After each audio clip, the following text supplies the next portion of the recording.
Hey everybody. This video is going to go over the PowerPoint on Chapter 3, the first and second steps in writing, found in the point and support lesson of the Week 2 module. So in Week 1, we had an overview of the writing process, and we talked about a little bit about the 4 steps of the writing process and how they relate to the 4 phases of the writing process. And if you remember the first 2 steps of the writing process, step 1 is discovering a point, and step 2 is developing solid support for that point. So we're going to talk a little more in depth about those first 2 steps today. But we're going to start with an overview of paragraphs, making sure we understand what a paragraph is and the elements that make up a paragraph. So that is where this PowerPoint starts. And paragraphs, it says paragraphs are paramount, and they really are. You're going to learn here in the next few modules. We're going to talk about full essays, and you're going to hear me say that your introductory paragraph and your concluding paragraph each make up about 10% of your overall essay. So that leaves 80% of the essay that is made up of paragraphs, body paragraphs. So before we move into writing full-blown essays, we are going to spend some time really making sure that we know how to create well-developed paragraphs. Because if you're writing an essay, the paragraphs are the majority of what you write in the essay. So we want to make sure we have a good handle on how to create strong paragraphs. There are 4 basic elements to a paragraph. The first one is a transition, and then a topic sentence, and then your supporting sentences, and then your point sentence, right? So I'm only going to briefly mention the first element, transitions, right now, because you don't need a transition at the beginning of a paragraph if that paragraph is just a standalone paragraph. The transition comes in when you actually do start writing essays, and then you're connecting paragraphs. So we will come back and talk about transitions in a couple of modules, but that is sort of the first thing of the first element of a paragraph within an essay, and it's at the beginning of the paragraph. The second element is one that we are going to focus on today, which is the topic sentence. So the topic sentence announces the topic of the paragraph, the specific topic, not a generalized statement about the subject of the paragraph, but a very specific statement about the paragraph. It is usually the first sentence of your paragraph, and when you are writing an essay, the transition will be included in the topic sentence. Occasionally, you might find a paragraph in an essay where the first sentence is just the transition thought, and then the topic sentence is the second sentence of the paragraph. But normally, you will find the topic sentence is the very first sentence of the paragraph, and if it's a paragraph within an essay, a transition will be included in the topic sentence. Like I said, we'll talk about transitions more later, but we want to focus on how a topic sentence begins your paragraph. We are going to spend a good bit of time talking about this. The third element of a paragraph are the support sentences. This makes up the majority of the paragraph. These are the sentences that back up and directly support the topic of your topic sentence. This is where you're going to spend the majority of time working in the paragraph, because you want to make sure that those supporting sentences do their job. Okay. The fourth element of a paragraph is what we call the point sentence. It's at the end of the paragraph, and it sort of reinforces or restates the main point. It kind of closes out the paragraph, if you will. It gives it that nice, like you're just tying it up at the end. So it gives the paragraph closure.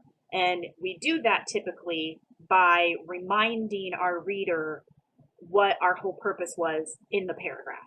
So whatever our topic sentence was, and then our support sentences back that topic sentence up, our point sentence is going to somehow refer back to that topic sentence. Not word for word, but in some way it's going to sort of close out the paragraph and kind of bookend it, if you will. So we've got our transition, which we'll talk about at a later time, our topic sentence, our support sentences, and our point sentence. So those are the 4 elements that make up a paragraph. I know that was very brief, but I just want to make sure you know that a paragraph is supposed to have these elements. Now we're going to look at the first and second steps of writing and see how those steps relate to everything I just reviewed about paragraphs. So step 1, if you remember, was begin with a point. So your first step in writing a paragraph is to decide what point you want to make and then to write that point in a single sentence. That single sentence is your topic sentence, right? So your topic sentence is going to be at the beginning of your paragraph because it's going to help guide the reader and even yourself. It's going to give you a frame of reference so that you make sure that you are staying focused within the paragraph. And then everything else in the paragraph needs to then develop and support in specific ways that single point that you gave in the topic sentence. So I have on slide 13, we have an example. So this paragraph is called Changes in the Family. And if you read through the paragraph, I'm not going to read the whole thing out to you, but I am going to point out a few sentences along the way. So the paragraph begins with, changes in our society in recent years have weakened family life. Okay, so let's look at that topic sentence. We know that the topic are changes in society, and we know the author's attitude about those changes, that they've weakened family life. So if this topic sentence is accurate, if the writer has done their job, then all the rest of the sentences in this paragraph, the support sentences, will explain why. They will give examples to help us understand why the author feels that those recent changes have weakened family life, right? And if you read through it, that's exactly what he does. So he gives us a very clear topic sentence, and then he gives us 3 reasons with specific examples of each reason to support his idea. He says, first of all, today's mothers spend much less time with their children.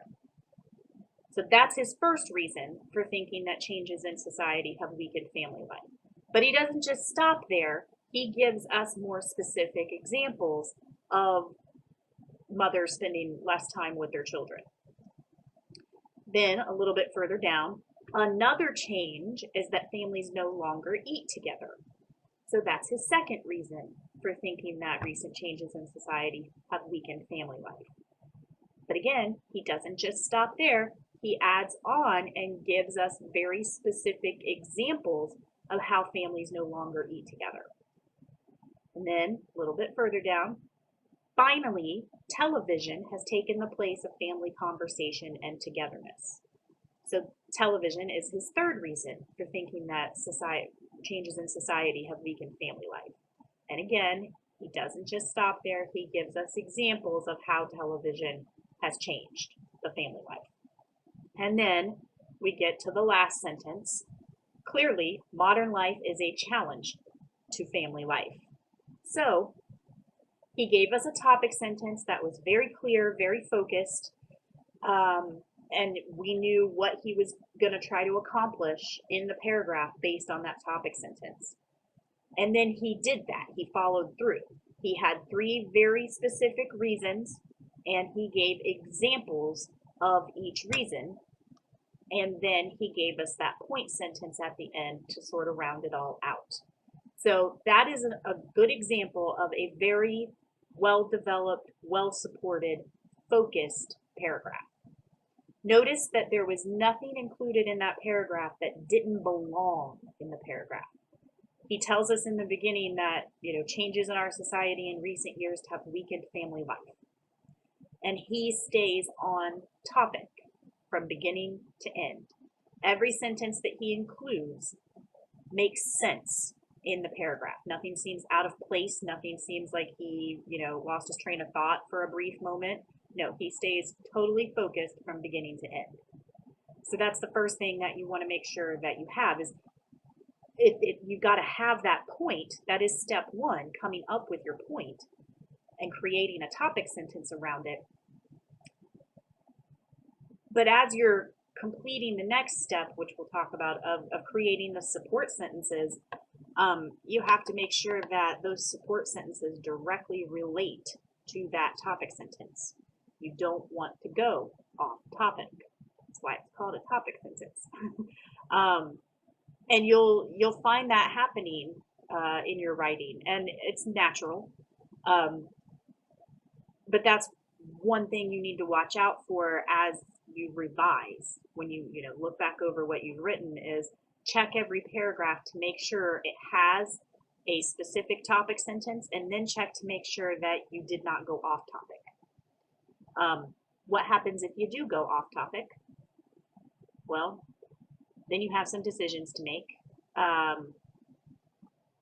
Look at the information that is off topic and ask yourself, is this information that needs to be developed at another place? Do I need to devote another paragraph to those ideas?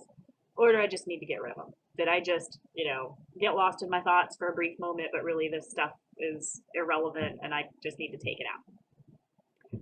Those are decisions only you can make, but you do need to make sure that everything in the paragraph is focused and stays true to that topic in the topic sentence. So this is a very good example of a well-developed paragraph. We have on the next slide a paragraph with the same type of prompt, same type of topic, but not quite as successful. So if you look at slide 14, this paragraph is called The Family. And you can even tell just based on the titles of the paragraphs that one seems more focused already. The other paragraph, the first one, was called Changes in the Family. At least that gives us some idea of what the general topic is going to be about. This is just the family. Well, that can mean anything, right? So let's look at the first sentence. Family togetherness is very important. Well, that makes us think that the paragraph is going to discuss how or why family togetherness is very important. But when you look through the rest of the paragraph, there's really nothing that supports that idea. So he either needs to completely rethink the support sentences, the body of the paragraph, or we need a better topic sentence. And sometimes that happens too, and that's fine. That's all part of the process. That's happened to me before, where I had a topic sentence and then I started writing the rest of the paragraph, and it took a turn, and I realized afterwards when I was in my revision process that, I didn't really create a topic sentence that fit that paragraph. The rest of the paragraph is actually pretty good. It's just that topic sentence that I need to rethink. And that's fine. So let's see if that would work for him. Is it just that we have a faulty topic sentence that needs to be tweaked? Not really, unfortunately. Because not only is there no supporting evidence to back up that idea that family togetherness is very important, but the line of reasoning, the line of thought just goes out of control. It's like swerving like a car without a steering wheel. He starts talking about mothers spending less time at home. Okay, well, maybe that's actually what he wants to talk about, right? Maybe he just gave us too general of a topic sentence, and really his focus is on mother spending less time at home.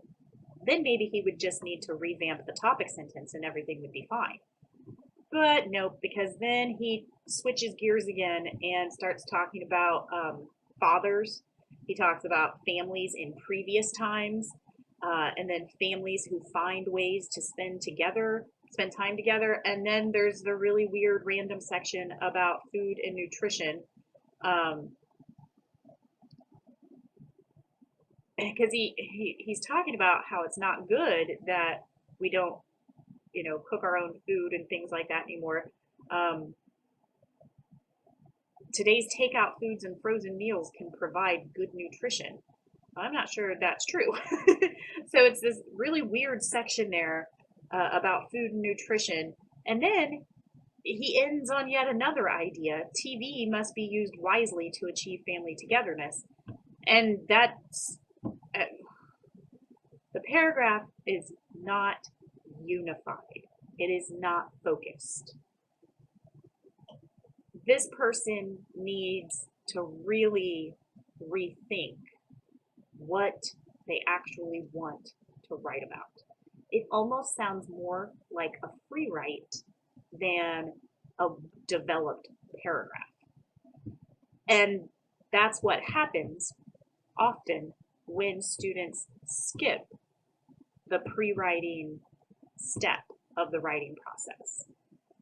What they just dive right in and start typing up what they think will be their final version. But it's not just the final version, it's the only version. And that's what they submit. That's what they turn in to get graded. And they skipped the pre-writing.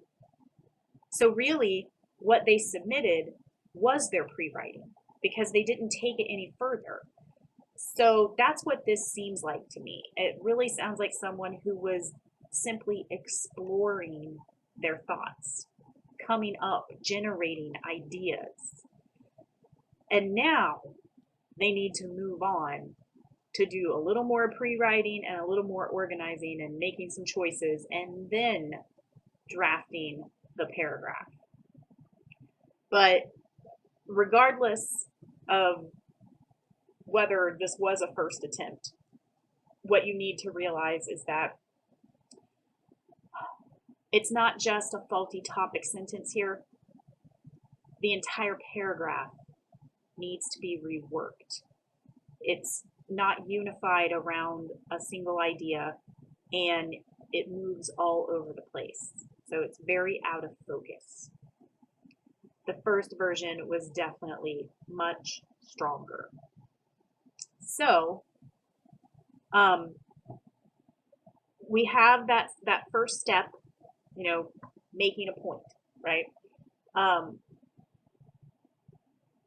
That point is your topic sentence, and that topic sentence needs to be specific to the content of the paragraph, and it needs to contain your idea about that topic or your attitude towards the topic. And that's usually, it's not just one word that'll do it. It's usually a phrase or just a thought that's included as you announce the topic. So consider this topic sentence. My dog is extremely stubborn. So we know the topic of this paragraph is the dog. But what about that dog? Well, my dog is extremely stubborn. So we know what the writer's attitude is towards the topic, what they intend to do with the topic. We know based on that topic sentence, if the writer does their job, that the rest of the paragraph will then provide reasons or examples about how the dog is stubborn or why she thinks the dog is stubborn, right? So it's, you have to incorporate not just the topic of the paragraph, but the whole purpose of the paragraph. And those are the two key elements of a topic sentence: the specific focus and your purpose for the paragraph, your attitude towards that topic, what you intend to do with that topic, right? So we talked about the topic sentence. There are 3 common errors, though, that you want to try to avoid when you are creating your topic sentence. The first is don't make an announcement. You don't want to start your paragraph off and say, my car is the concern of this paragraph, or the subject of this paper will be my apartment, or I want to talk about increases in divorce rates. Don't announce your topic. Don't announce your purpose.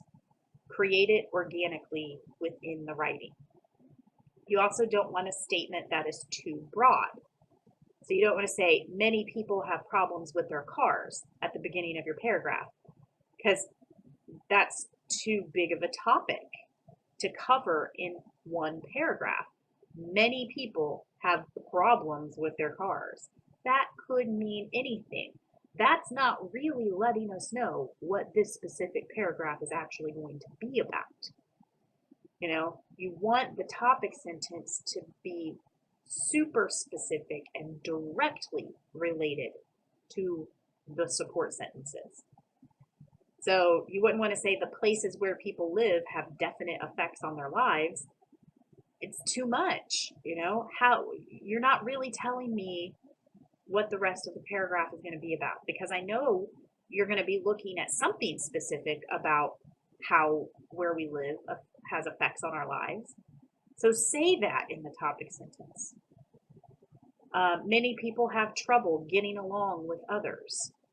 I know you're going to talk about a specific situation or a specific scenario. So say that in the topic sentence. Don't try to be mysterious, and don't try to, be general and then super focused. You want to be super focused from the beginning all the way through. And you want to tell us up front. There's no mystery here. You want to let your reader know right away, every step along the way, what's coming. But you also don't want something that's too narrow. You don't want to say, my car is a Ford Focus.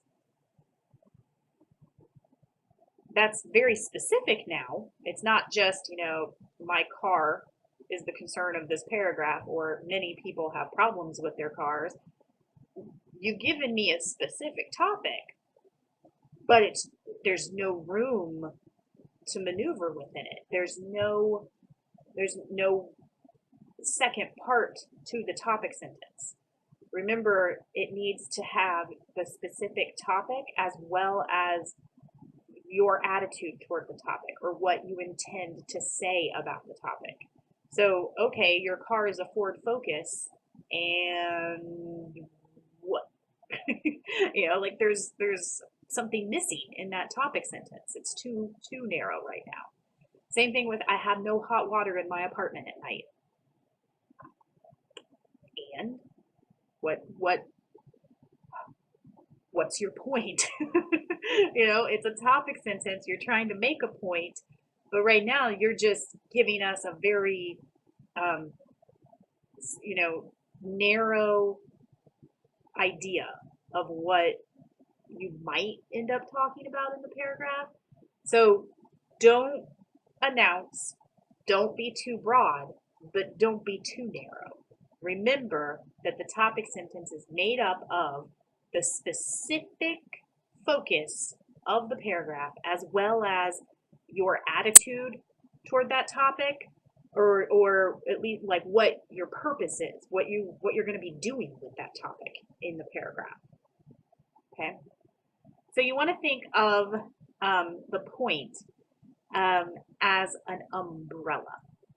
So if you notice on slide 17, I have this visual there of an umbrella on the left-hand side, and above it is our point. ATA is a great place to go to college. Now, that's our point. The rest of the paragraph are the support sentences, right?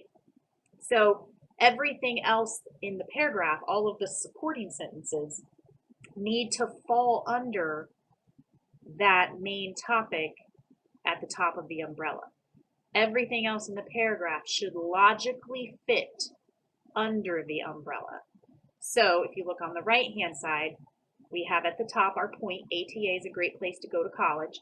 And then under the umbrella, contained within that topic are our supporting points. ATA is a great place to go to college because it has flexible scheduling, reasonable tuition, and career placement services.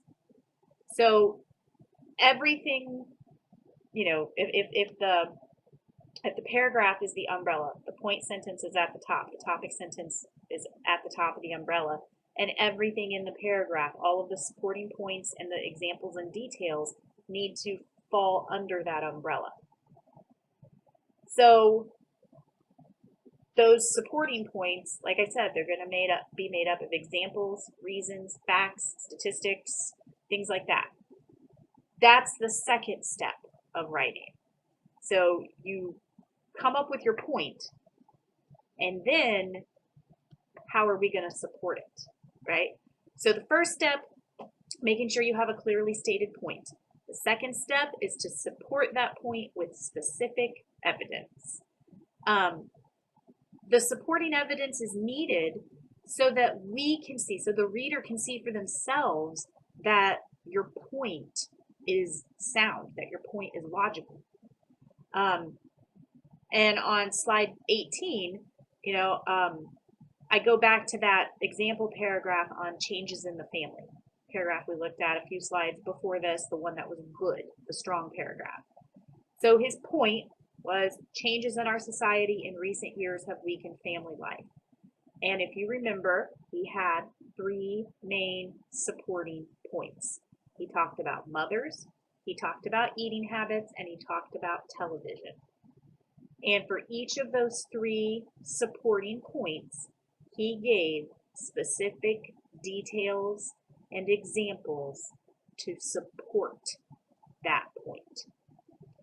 So it works almost like if you think of the tiers of an outline, and you can kind of see it on the slide a little bit, there are levels to the paragraph.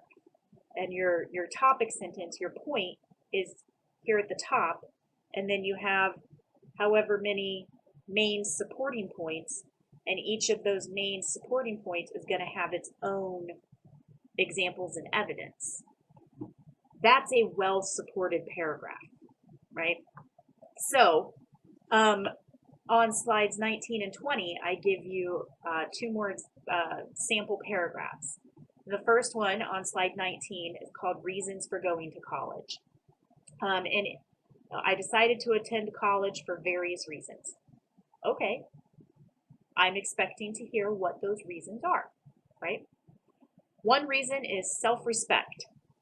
Okay, for a long time now, I have had little self-respect. Why? I spent a lot of time doing nothing, just hanging around or getting into trouble, and eventually I began to feel bad about it. Well, it doesn't really tell me very much, does it? It gives me a general idea, but nothing that I'm able to envision or wrap my head around or connect with him on. So he's given me a little bit, but not enough. So going to college is a way to start feeling better about myself. By accomplishing things, I will improve my self-image. Another reason for going to college is that things happened in my life that made me think about a change. So just things happened. What kinds of things? For one thing, I lost the part-time job I had. When I lost the job, I realized I would have to do something in life, so I thought about school. What kind of job was it? I was in a rut and needed to get out of it, but did not know how. But when something happens that is out of your control, then you have to make some kind of decision. Okay, that's it. We're going on to the last reason. The most important reason for college, though, is to fulfill my dream. I know I need an education, and I want to take the courses I need to reach the position that I think I can handle. Only by qualifying yourself can you get what you want. Going to college will help me fulfill this goal. What goal? He never actually told us what his dream is, right? What he's trying to accomplish. He mentions it very vaguely, but it's not specific. And then these are the main reasons why I am attending college. All right, he ends with a decent point sentence. So he starts with a good topic sentence, then he has that point sentence at the end to kind of draw it to a close. And it's not like the middle of the paragraph doesn't make sense. It is all directly related to the topic. The problem, though, is that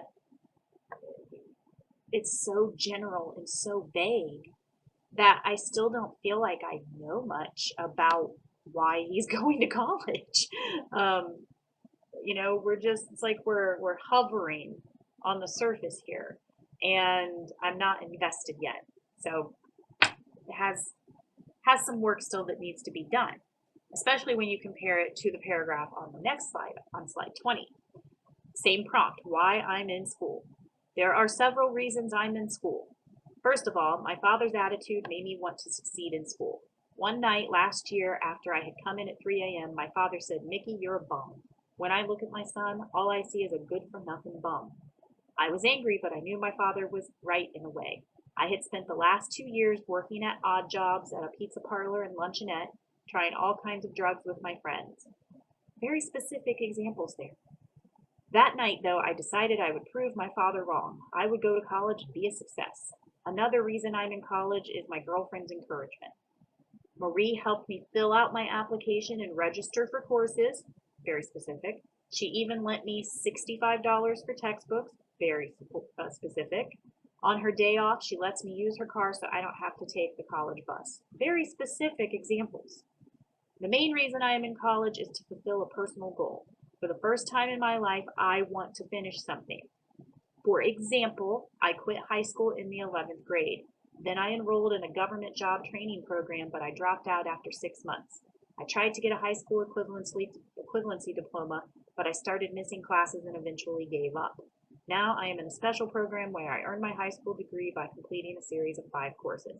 I am determined to accomplish this goal and then go on and work for a degree in hotel management. Very specific examples of his 3 reasons why he's in school. That's what we want.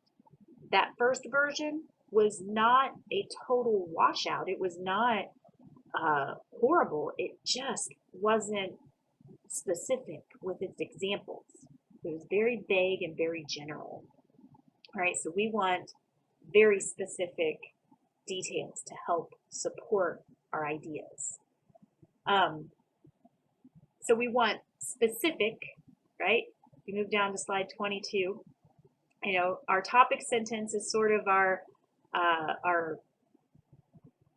overview of what the paragraph is going to be about, and we want those supporting details, those examples and facts and reasons, to be specific, because specific details, they excite the reader. They get the reader more interested and more engaged and more invested. And logically, it helps support your point better, right? So not only will the reader be enjoying the paragraph more, but you will be convincing them more. You will be getting them to understand better. And that's what you want, right? That's what we're communicating. That's our goal. So looking at the next few slides, like on slide 23, we have a point that's given, and then 2 options for support for that point. The idea is to choose which one is more specific. So our first point is, my cat is extremely bright. So one way we could support that is by saying, he knows how to solve problems. He also recognizes people he knows. All right. Or, my cat is extremely bright. When he gets lost in the basement, he simply grasps the door latch, pulls down on it, and opens the door. He also distinguishes between family members and strangers. When a classmate of mine came by last week, my cat jumped up on my lap and rubbed himself against my face, but he refused to go near our guest. Well, obviously the second set says the same thing, but with more detailed examples. It says the same thing as the first option. He knows how to solve problems. He also recognizes people he knows. The difference is in the second example, they give us specific details about how he knows how to solve problems and how he recognizes people he knows. right? That's what you want to shoot for. The second example on that slide, our point is the thrift store was terribly filthy. So one way we could support that point is to say the food is very, I think I messed up on that one. We're going to go to the next slide. All right, so students use their phones in a variety of ways. So students call and text their friends, use various apps for different activities, take pictures of friends and family, and listen to music. Okay, I mean, I get the idea. Students use their phones in a variety of ways. I'm not, it's not knocking my socks off. I don't know that I'm terribly convinced yet. I'm not invested yet. So let's take a look at the second group. Students call and text their friends, use apps like Facebook and Twitter, take and share pictures with Instagram, and listen to music through iTunes and Pandora. Well, that's much more specific, right? I have a better understanding of what they're talking about now. So you want specific details to support the ideas in your paragraph. But that's not all.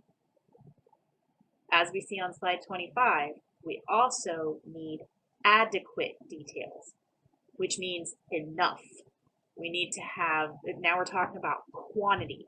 So when we're talking about specific details, we're talking about quality, right? They need to be good examples, detailed examples. Here we're talking about quantity. You need enough of them. So you're not just going to write a paragraph about your boss being rude and only give us one single short example of it. You're going to need several examples to help convince us that your boss is in fact rude. So you want specific and you want enough. That's one area where students tend to struggle with paragraph development, is having underdeveloped paragraphs. They don't have enough support to them, right? So in review, we've got 4 elements of a paragraph. We have our transition, which we will talk about in a later module, our topic sentence, which is the point of the paragraph, our support sentences, and then our point sentence at the end, our concluding sentence that kind of draws the paragraph to a close. Step 1 in writing a paragraph is begin with a point. Don't worry about that transition right now. Begin with a point. That point is called the topic sentence. The topic sentence is made up of 2 parts, 2 elements. The limited, specific focus of the paragraph and the writer's attitude towards that limited focus, or their purpose, what you're going to do with that topic. Don't commit the 3 common errors with topic sentences. Don't announce. Don't have a topic that's too broad, but don't have one that's too narrow, right? And then once you have a good point, a good topic sentence, then you move on to step 2, which is writing the support sentences. And you want your supporting sentences to be specific and adequate, right? So you want specific, good examples, and you want enough of them. And you got to find that balance because you don't want to overdo it either. But it has to be enough. So those are our first 2 steps in writing: creating the topic sentence and then supporting the topic. Now, I will say this before I close out.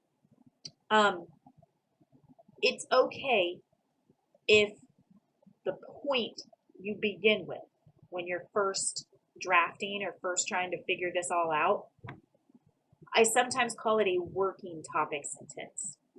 And it's basically like, you're supposed to start with your point sentence. You're supposed to start with your topic sentence. You have to have a specific point with a focus. But maybe you're not quite there yet. You still can't figure out exactly what the limited focus is going to be. Get as close as you can. and then move on and create the support sentences. Because you can always go back and tweak the topic sentence. Sometimes that holds us up when we think this has to be exactly right before I can move on. And that's not true. If you're really struggling with coming up with the topic sentence first, come up with something as close as you can get, something to at least somewhat guide your thinking and keep you somewhat focused. And then go ahead and create the rest of the paragraph, and then you can kind of compare them and see exactly where your focus ended up being, and then you can tweak the topic sentence accordingly. But when it's all said and done, you gotta have that topic sentence, and you gotta have good supporting sentences, okay? We are going to look next at then how to get it to flow smoothly and how to create what we call coherence. If you have any questions about steps 1 and 2, about the topic sentence or the support sentences, let me know. Otherwise, you can move on to the next PowerPoint.